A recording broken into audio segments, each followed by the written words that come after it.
दरअसल 65 वर्षीय बुजुर्ग परमेश्वर को 12 नवंबर की रात गंभीर अवस्था में एमवाय अस्पताल लाया गया था, जहां उनकी उपचार के दौरान मौत हो गई थी। प्रारंभ में कारण स्पष्ट न होने पर मर्ग दर्ज किया गया, लेकिन सीसीटीवी फुटेज और पीएम रिपोर्ट ने पूरी वारदात का राज खोल दिया।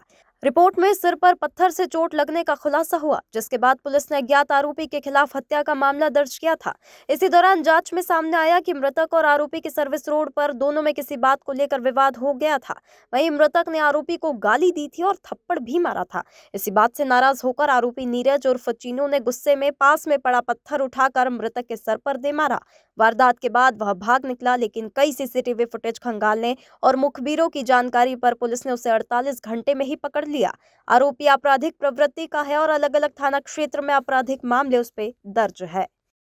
थाना खजराना पर 12/11/25 के दिन एमवाय हॉस्पिटल से एक मर्ग की सूचना प्राप्त हुई थी कि किसी एक अज्ञात परमेश्वर नामक व्यक्ति हैं 65 वर्षीय, जिनको घायल अवस्था में लाया गया, जिनकी दौरान इलाज मृत्यु हुई।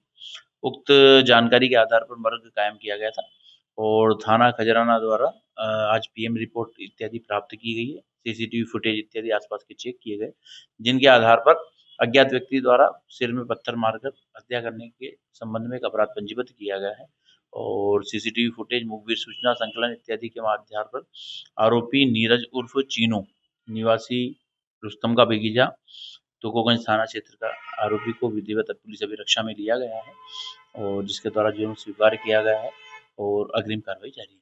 क्या कारण है?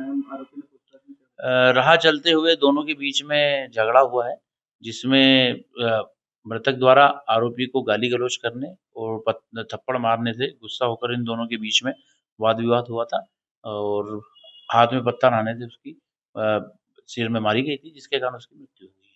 तो क्या आरोपी का क्या बैकग्राउंड है? आरोपी के विरुद्ध विभिन्न थाना क्षेत्र में अपराध पंजीबद्ध है, जिसका आपराधिक रिकॉर्ड संलग्न किया है।